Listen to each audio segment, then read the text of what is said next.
Buenos días a todos y a todas.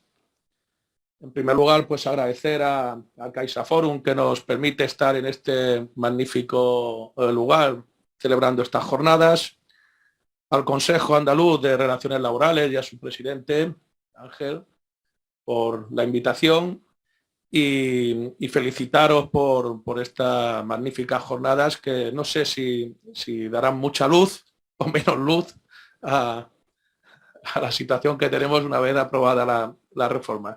Pero vamos a intentarlo en todo caso, ¿no? Por supuesto, agradecer a mi secretaria general de Andalucía, a Carmen, y a mi amigo y compañero Manolo Jiménez, el secretario general de FICA Andalucía de UGT.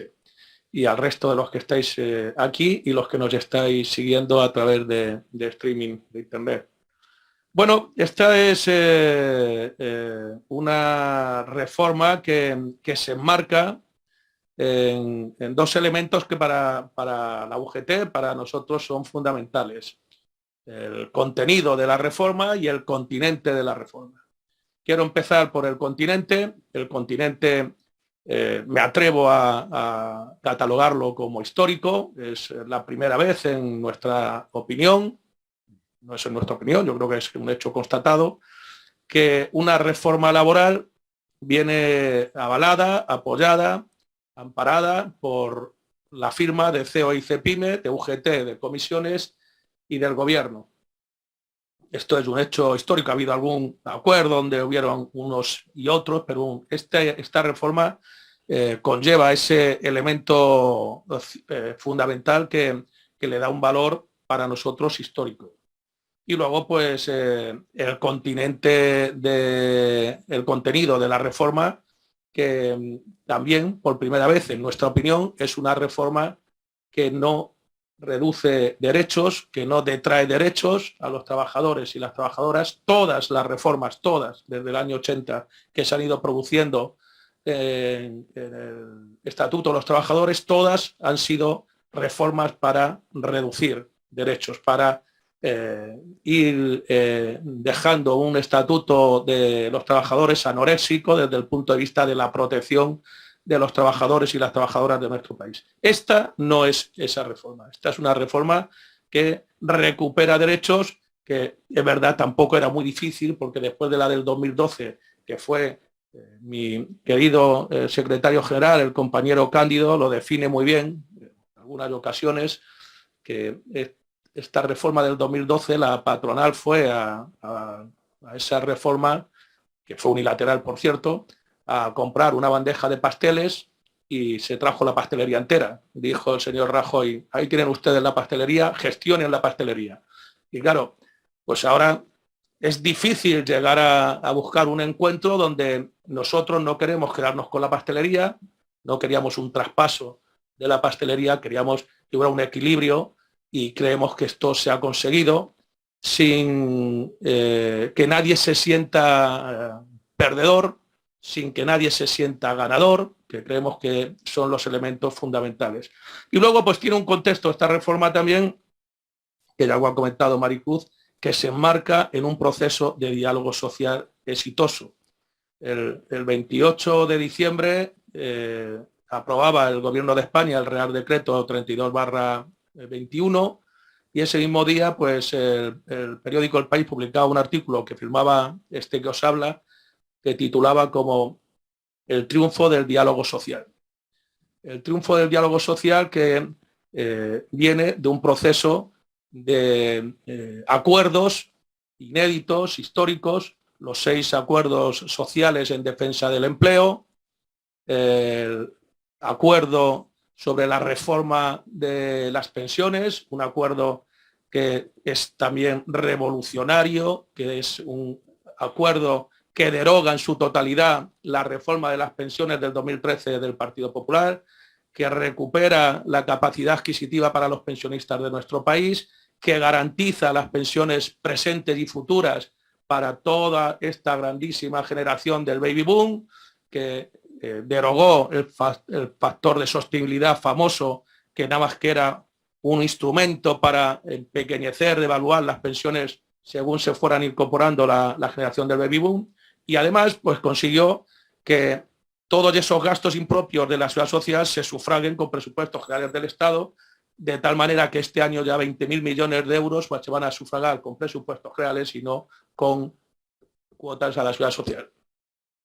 Y la guinda, que también es un complemento perfecto para esta reforma laboral, de la que ahora hablaré de manera somera también, la subida del salario mínimo interprofesional, una subida histórica que nos dirige, que nos lleva hacia Europa, que nos empieza a homologar hacia Europa en materia de salario mínimo interprofesional. La reforma laboral también nos homologa hacia Europa, nos encamina hacia Europa en materia de reducción de la temporalidad y reducción también del desempleo, que va a ser también otro elemento que se va a ir viendo en el medio y largo plazo. Y bajo ese prisma de subidas, de mejoras, de acuerdos, pues llegamos al acuerdo de la reforma del mercado de trabajo. Un acuerdo que, como tendréis que entender y comprender, ha sido un acuerdo durísimo, dificilísimo de conseguir. No ha sido fruto de que un día nos hemos sentado, pues Maricruz, Rosa, Teresa, a las que agradezco a las tres, pues el trabajo que han hecho, el esfuerzo que han hecho, la dedicación, las horas y sobre todo pues el respeto que ha habido siempre en la mesa a la hora de defender nuestras posiciones, que os puedo asegurar que todos somos vehementes en nuestras posiciones, pero siempre un respeto y un cariño entre todos.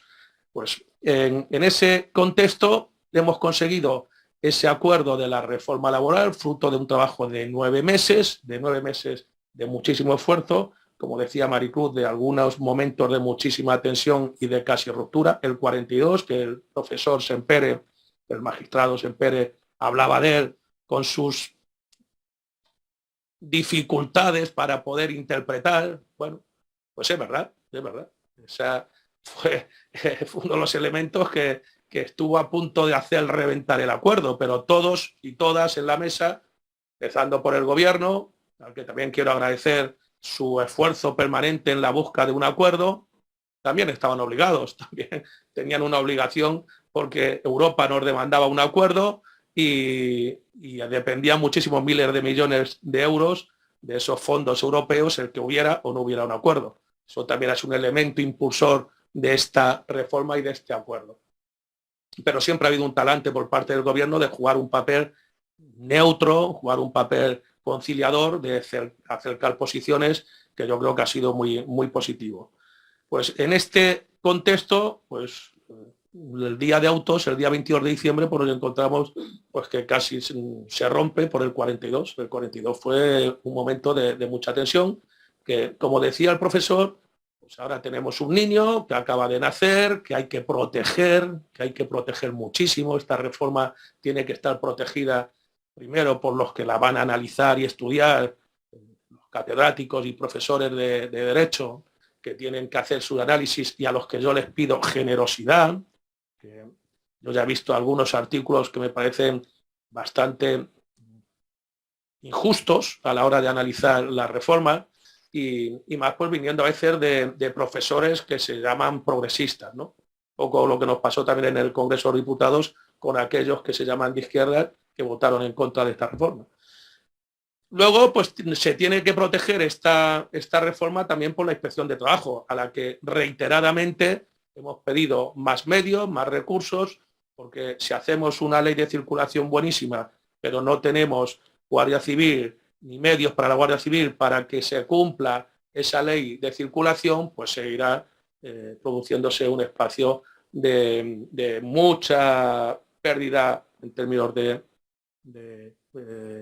tráfico de vidas. En nuestro caso, pues son otro tipo de vidas las que se pierden con el incumplimiento de esta reforma. Entonces, era fundamental que todos y todas pues tuviéramos ese compromiso. Es fundamental que una vez que el niño está en marcha, todos y todas protejan al niño y luego pues los magistrados que tendrán que resolver cuando lleguen las primeras denuncias interpretativas si caminamos hacia un modelo hacia Europa, un modelo de reforma laboral que nos sitúe en espacios pues, de un 12, un 15% de temporalidad, que creamos todos que en nuestro país el contrato de trabajo es indefinido, como pasa en toda Europa, que en nuestro país entendamos que la negociación colectiva es un elemento vertebrador y repartidor de riqueza y por tanto hace falta equilibrios, que no puede ser como pasaba hasta esta reforma, que cada vez que nos sentamos a negociar un convenio tuviéramos la espada de Damocles de o firmáis lo que yo digo o en un año os quedáis sin vuestro convenio. Algo pasó aquí en el conflicto de Cádiz también.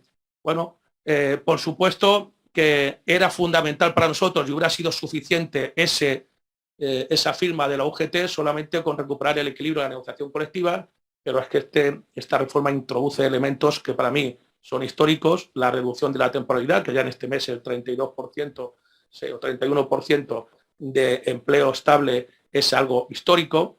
Yo he dicho en alguna ocasión, en alguna jornada donde he participado, que si a mí me dan a elegir entre la derogación completa de la reforma del señor Rajoy y esta, me quedo con esta.